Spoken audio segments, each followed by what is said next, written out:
Hughes. I am armed with just a top kit and we're going to try and catch a 100-pound fishing just in front of us, a mixture of carp and some barbel. We'll go through it in a little bit more detail.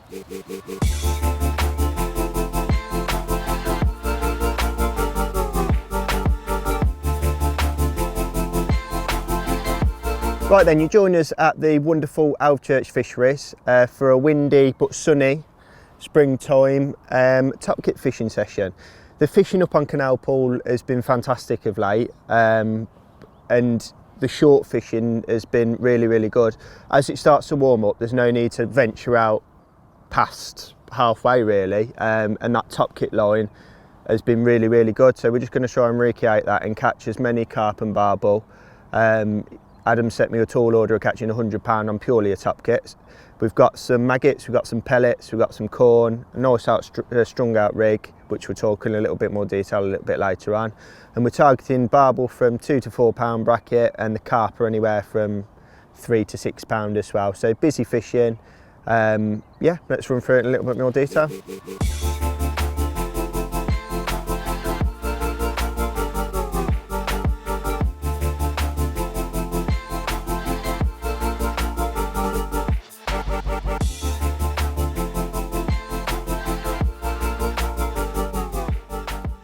Right then, the really complex rig section, or should I say rig section. This is a true Pete Rice, eat your heart out, single rig approach.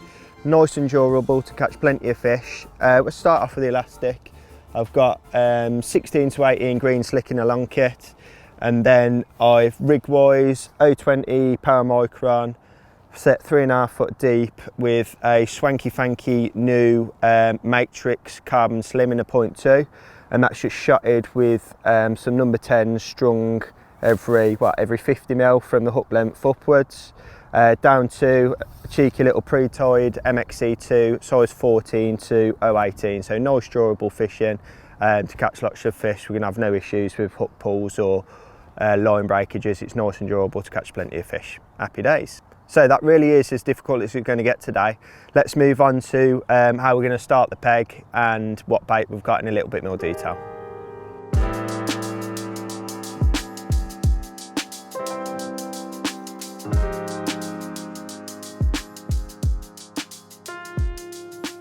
Right then, bait wise, really simple, as the day is going to be simple fishing. We've got a couple of pints of Coppens fishery feed pellets with some 4 mils in there, just a bit of a pick and mix. Some dormant maggots just because they've been strangled overnight, but they will start wriggling a little bit more as the day goes on. And then a couple of tins of corn, really simple. I'm not being inclusive in what I'm feeding. I'm not going to purely feed one bait because I want to catch a mixture of carp and barbel. If I was to feed purely maggots, I'm going to catch mainly barbel, but I want to catch a mixture of fish. That's why we've got a bit of a pick and mix.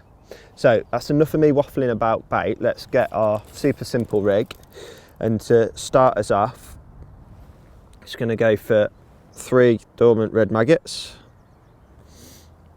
Oh, there's a lively one. And then that rig is to fish through the water, so I'm just going to grab a small pinch of maggots and then flicking that rig past.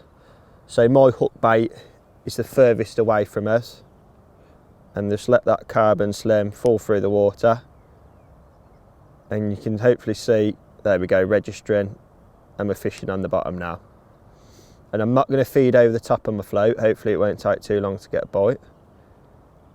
If I do miss a bite, or if I do hook a fish, I'm going to just chuck a small amount of bait in, and I'm literally feeding a few pellets, a few maggots, and a few grains of corn as well, just to target the carp and the barbel, not feeding exclusively one bait to isolate the species that we're targeting today. Next feed in, I'm just going to chuck 5 or so grains of corn, flick that rig past. My thinking there is our hook bait always wants to be the furthest one away, because the fish naturally are going to come in from the far side of the lake. They're not going to come in from this sort of angle. So those wary fish are going to sit off the back of the feed, and if your hook bait's the furthest one away, falling naturally through the water, it's going to maximise your chances of a quicker bite. So I'm being really impatient today. We've been fishing literally for like 30 seconds. Fed a few maggots to start, and a little bit of corn. If I don't get a bite, I'm just going to squeeze a little nugget of micros with a few fours in, lift my rig out first, and then flick them over the top.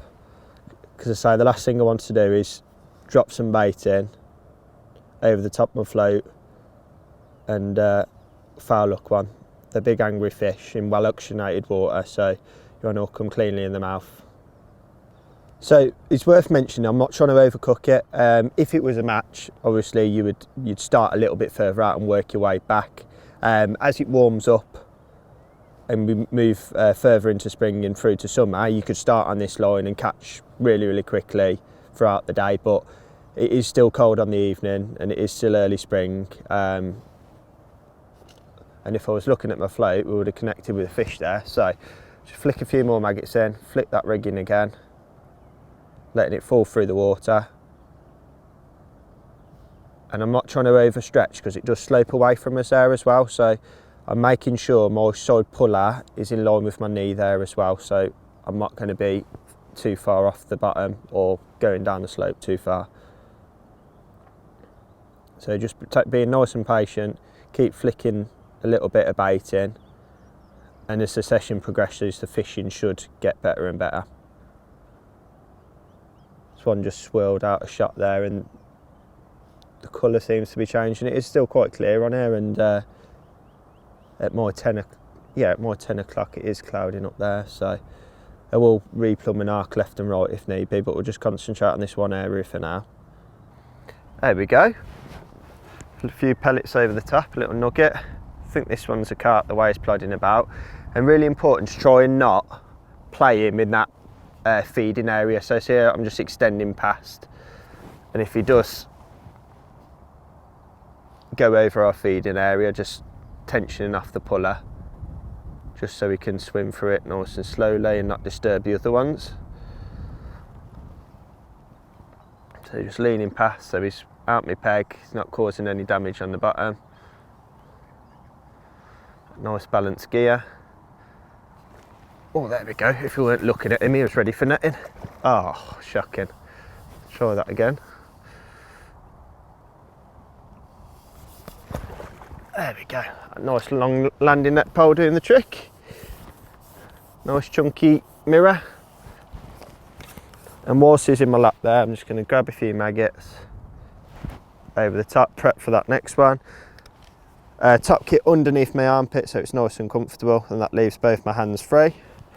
And then whilst he's in my lap, he's absolutely fine. Just going to get 3 red maggots again. So I've got 1 on already, 2 and 3. A few grains of corn. Tension that elastic up. I can flip my rig in and you fish in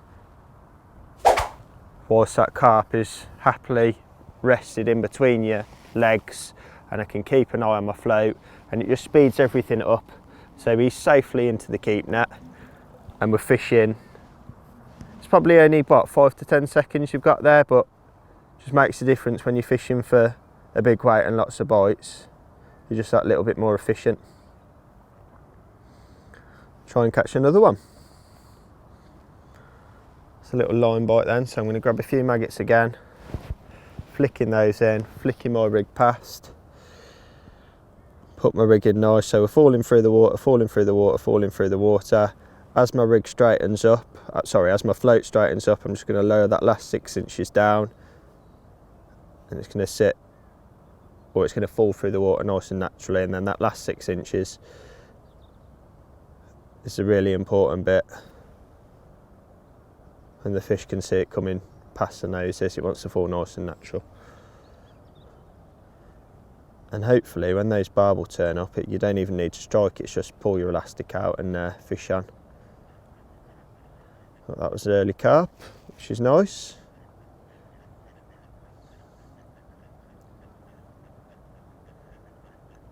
So just squeezing a little ball of micros, prepping ready for the next one, or if I miss a bite I need to relay my rig in. And so I'm just varying between pellets, corn and micros. Pellets, corn and micros? No, that's incorrect. Pellets, corn and maggots. I'll get there in the end. Just to try and catch a mixture of carp and barbel.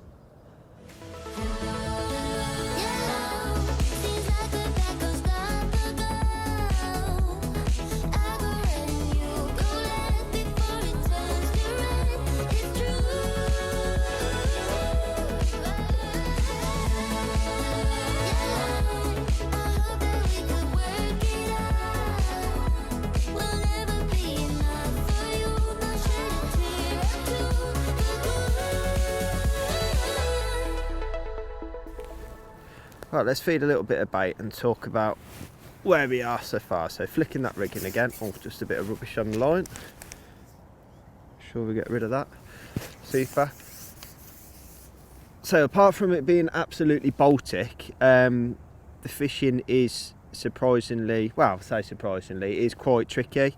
There isn't loads of barbel present and the water is quite clear, so you can see the plumes of mud coming up when you're going to catch them, and it's little arrivals carp, but they do weigh well, so you catch 3 in as many put-ins, and then you're having to sit there and be quite patient. But when you are just fishing a short line, time seems to go by really slowly, so it's really important to time yourself and not get too carried away chucking loads of bait in, or in the other hand go like gnome style and fall asleep and not be patient in, I say, just keep building your peg, putting a little bit of bait in. So we've got about 55 pound and we've been fishing for a couple of hours. We've caught some big skimmers and a load of I say a load, I think 12 nice carp. So it's being nice and patient, and I will start flicking a little bit of bait in just to these sedges in the edge if need be, because they are, I don't know if the camera can pick it up, but they are pluming the mud up a little bit shorter than what we're fishing, so it might be a case that they just want to settle in a little bit more shallow water, and hopefully those barbel will make an appearance a little bit later on.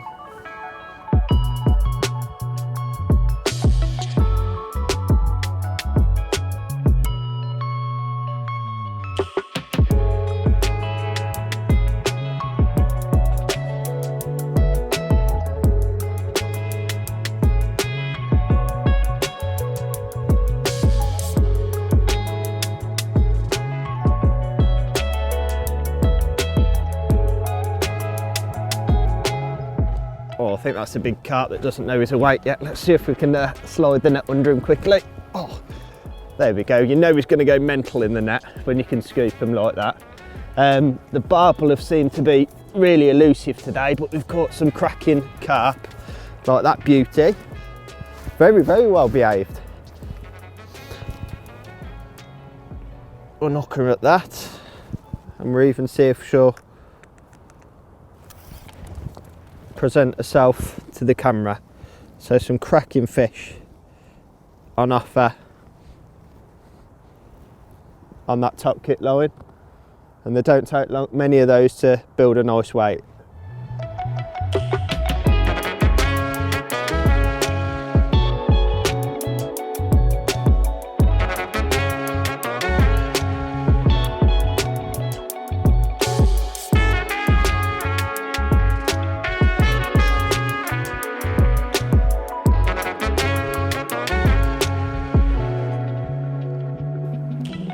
Right then, the barbel have been extremely elusive today, but the way this one's fighting, I think Bruce is finally going to make an appearance. Having to pull loads of that green elastic out, and there we go. Not a massive barbel for this lake, but finally Mr. Brucey is on the banking. Let's hold him up if he behaves himself. Fighting fit, these fish are. There we go, smashing fish. Slip him safely into the net.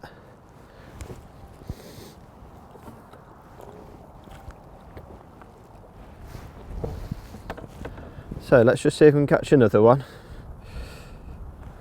Maggots look pretty good. Making sure that elastic's nice and taut. A few maggots over the top, lay that rig back in again. So we've been fishing for about 4 hours on and off, and the fishing has been good. but as I say, it's been all carp of various sizes. So just by feeding that pick and mix, it's kept our options open in relation to catching carp and barbel. Just being patient, catching in little runs. The water is still really clear, which is quite surprising. And when they do come into your peg, you can see little plumes of mud coming up, and so you'll catch 3 really quick, and then it's a case of building your peg back up again, waiting for a little run of fish to come into your peg. Feels like you're in the water forever, because you're not having to fill up a cad pot, put your pole together, ship out to the island, tap in a few pellets, miss a bite, lay your rig back in. You're so much quicker there. So as I've said previously, just being routine in what you're doing and not thinking, oh, I've been in there 5 minutes, let's handball a load more bait in, or not falling asleep on it. So just try and catch one more. That's a bite then. Squeeze a few pellets together, flicking that rig over the top.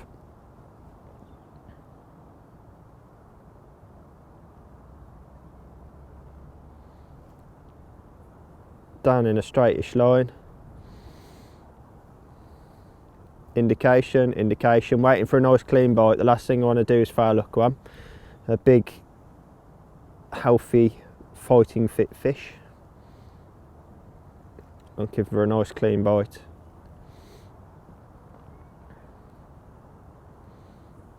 And the fishing here at Alvechurch never disappoints. It's freezing cold. I've got my windstopper fleece on and a hoodie underneath, and it's not warm. Good job we've sat off the back of the wind, even though I think the fish wanted to be in the wind. Be a bit more comfortable at this far end. Little plume of mud coming up slightly to my right. So with the lovely British weather, it's starting to tip it down. So I was trying to end in a blaze of glory and catch a fish to finish us off. But we're going to call it a day at that, get some fish out, show you what we've caught, and try and get packed away before we get too soaked. With this fantastic weather we're having, I don't want to get too sunburnt, so instead of dragging the fish out onto the banking, we're going to just tip back some of these lovely carp we've caught today. In the old stretchy net.